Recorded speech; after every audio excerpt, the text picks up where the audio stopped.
saya baru memberikan paparan awal berkaitan apa yang menjadi tujuan AKB ini. Pertama adalah masyarakat produktif, protokol kesehatan efektif, dan aman dari COVID. Terus apa indikator keberhasilannya? Indikator keberhasilannya adalah pertama efektivitas peraturan bupati. Bagaimana peraturan dijalankan dengan baik, karena di dalamnya ada protokol kesehatan yang harus dijalankan untuk berbagai jenis aktivitas atau kegiatan. Yang kedua, indikator keberhasilannya adalah jumlah kasus. Yang ketiga, jumlah sebaran. Yang keempat adalah produktivitas masyarakat. Itu yang akan diukur oleh kami, terutama efektivitas peraturan bupati yang mengatur seluruh jenis aktivitas harus memastikan menjalankan protokol kesehatan. Kemudian pertimbangan lainnya adalah untuk menjalankan AKB ini kita hasil kajian dari epidemiologi penyebaran, ada beberapa indikator seperti laju transmisinya, rate of transmisinya, seperti angka penularannya, kemudian reproduksi COVID-nya, jumlah kematian, jumlah kesembuhan, dan sebagainya. Yang kedua, surveillance kesehatan masyarakatnya, bagaimana testingnya masif atau tidak, atau pencegahan. Yang ketiga, vaskesnya terpenuhi, bagaimana kesehatan terpenuhi ketika menghadapi AKB ini. Jadi hal-hal yang tidak kita harapkan harus persiapkan, seperti jumlah kesiapan SDM tenaga medisnya, sarana kesehatannya, kemudian alat pelindung dirinya, dan sebagainya. Nah, dari itu kami buat tadi strateginya bagaimana tujuannya tercapai supaya rakyat produktif, protokol kesehatan efektif, aman dari COVID. Pertama, sosialisasi yang masif. Bagaimana masyarakat ini menyadari arti pentingnya menjalankan protokol kesehatan, bukan hanya melaksanakan anjuran pemerintah, tapi sadar ini kebutuhan dirinya, menjaga keselamatan jiwa dan kesehatan tubuhnya. Ini sosialisasi yang masif. Padahal sosial masyarakat 5 pilar semua bergerak: akademisi, bisnis, government, community, dan media. Semua sosialisasi. Desa Siaga Corona, sosialisasi. Medsos, media cetak, elektronik, online, semuanya sosialisasi. Bagaimana menyadarkan masyarakat akan arti pentingnya menjalankan protokol kesehatan dan muncul kesadaran. Kalau muncul kesadaran kan dengan sendirinya akan mendisiplinkan dirinya. Karena vaksin sekarang, karena belum ada vaksin, vaksinnya disiplin. Yang kedua, untuk mendisiplinkan warga itu adalah pengawasan, yaitu disiplin itu dengan pengawasan yang efektif.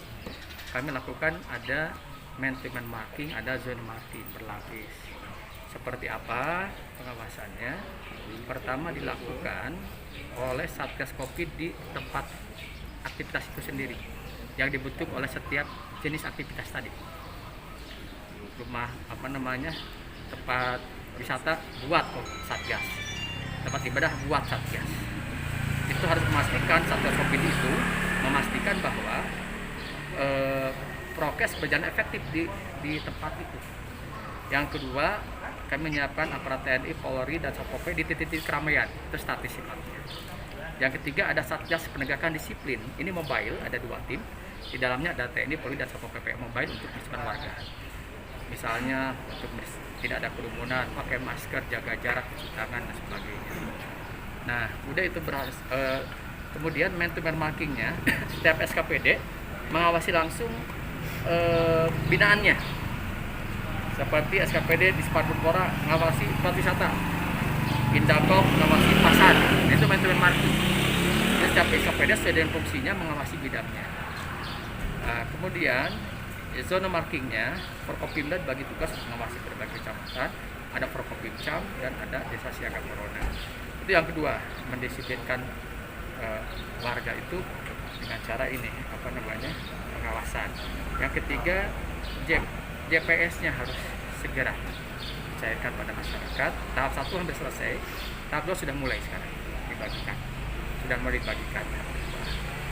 Dan kami akan terus, karena sudah ada yang sempurna ya, walaupun kami alhamdulillah diapresiasi oleh KPK, oleh provinsi, karena keakuratan data sampai 92%. Masih hari ini tahap kedua Mas. Ya, dan ini mulai masuk tahap kedua. Yang tahap ke-1 belum selesai, masih ada waktu sampai Kamis. Ini tahap kedua kita mulai, sudah ada yang dari provinsi, sudah turun dari pusat juga sudah mulai. Jadi GPS harus beres. Yang keempat, penanganannya. Penanganan kesehatan itu mulai pencegahannya. Bagaimana ada deteksi. Deteksi itu dengan cara tes masif. Kalau sudah deteksi, kita tahu dipilah, diisolasi. Dipilah, pemilahan, diisolasi nanti yang ini. Jadi harus tes masif diperbanyak untuk melacak sehingga tidak terjadi penyebaran. Yang kedua adalah kuratifnya, pelayanan kesehatannya berkaitan dengan penanganan COVID ini. Bagaimana cepat bisa sembuh di Sumedang. Nah, terakhir adalah dukungan sarana dan prasarana, logistik dan SDM, logistik dan keuangan. Ini strategi kami. Dengan cara ini kita wujudkan tujuan AKB. Ada monef. Nah, siapa yang monitoringnya?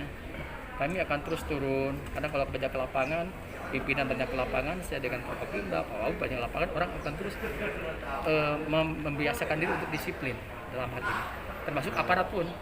Kalau pimpinan turun tangan akan sigap juga kan gitu. Nah, jadi Monep ini Forkopimda, ada Pusdalop, Pusat Pengendalian Operasi, ada Inspektorat itu untuk Monep berkaitan dengan akuntabilitas keuangan dan kinerja.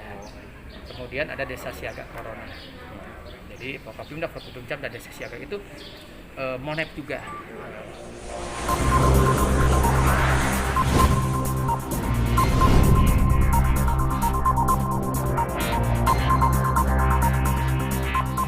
Sebaran nambah kita kembali ke PSBB lagi.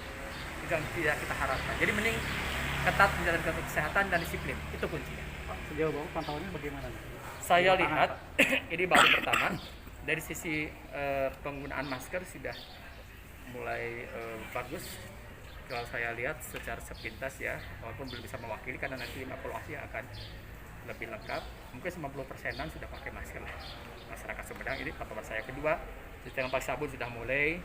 Nah, jaga jarak ini yang saya lihat masih tinggal menunggu hasil. Nah, doakan kalau 6 ini negatif, kita tinggal 1 lagi, kita beralih ke zona